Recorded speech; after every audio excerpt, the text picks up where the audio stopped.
In this video, let's look at a couple of frequently used optional inputs.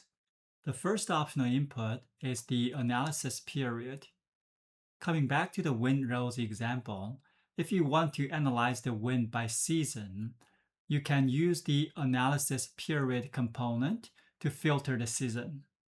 Set the start month, day, and hour, and the end month, day, and hour. For example, from June 1st, 1 a.m. to September 30th, midnight. Then connect the period to period.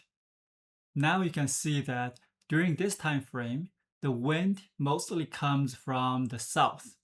If we set the month from November 1st through February 28th, the wind mostly comes from the northwest. You can imagine that the analysis period can also be very useful for other types of analyses. Next optional input we're looking at is the legend parameter.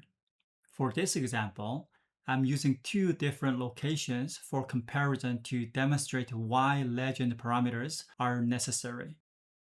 At the top, I have Des Moines, a city in a cold climate.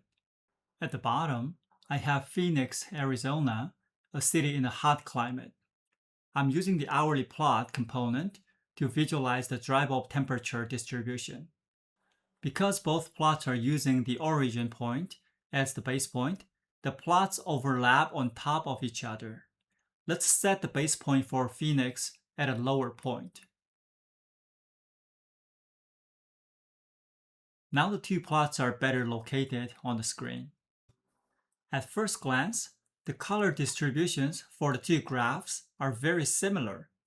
A large area of red in the summer and a little blue area during winter. There should be much greater difference in temperature between Des Moines and Phoenix. The reason is that two graphs use separate color legends with the different ranges. Red represents 36 Celsius in Des Moines, but 44 in Phoenix. Blue represents -23 in Des Moines, but 2 Celsius in Phoenix. To fairly compare the two graphs visually, we need to use the same range for both color legends. Let's use the legend parameter component. Set the minimum to -20 and set the maximum to 40. Now connect the legend parameter output to both hourly plots. Now, if you compare the two graphs, the temperature differences between the two locations should be very obvious. Phoenix is much hotter year-round, while Des Moines has many more cold days in the winter.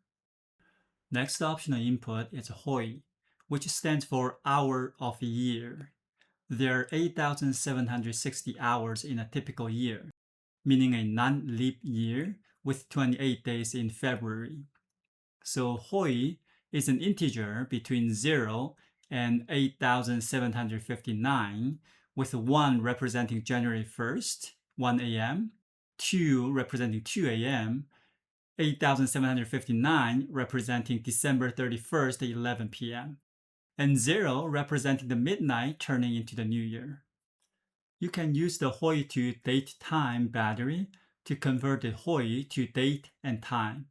Conversely, you can use the calculate HOI to convert date and time to a HOI.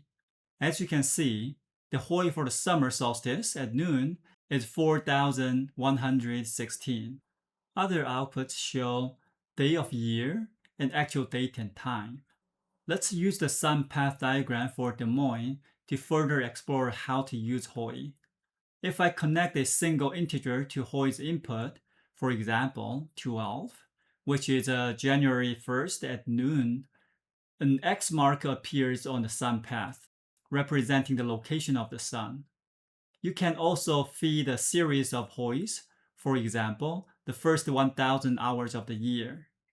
On the output side, the HOIs shows the actual HOIs that the sun is above the horizon. So 411 hours out of 1,000 hours, starting from 8 a.m. on January 1st.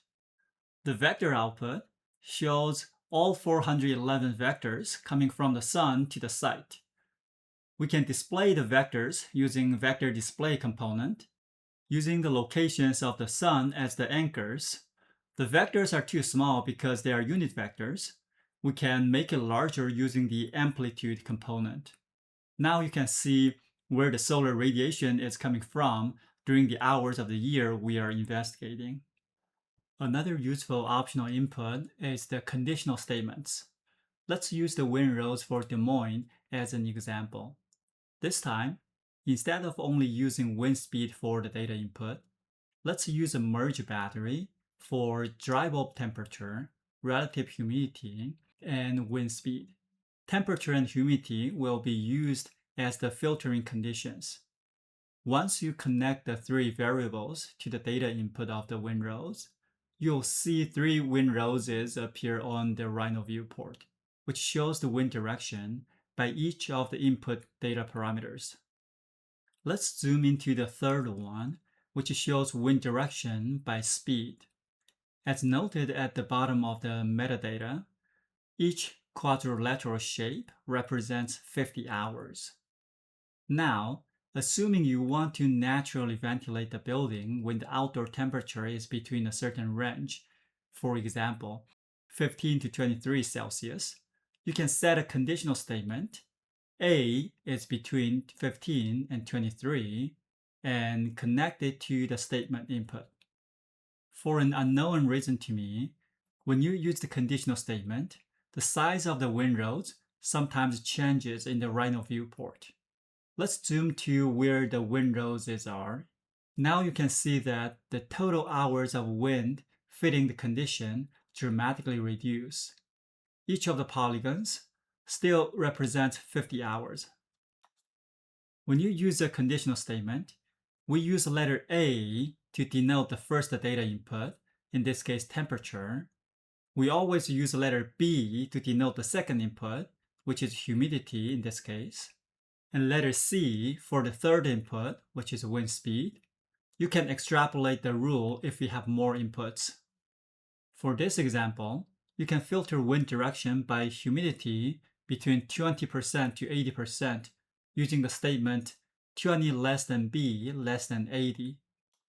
You can filter by wind speed between 1 meter per second and 10 meter per second if you don't want to open your windows when the wind is too strong. You can also combine two or more conditions like this: temperature between 15 and 23 and humidity between 20% and 60%. Usually, the hours that fit the condition reduce, and the dominant wind direction that fits the conditions changes too.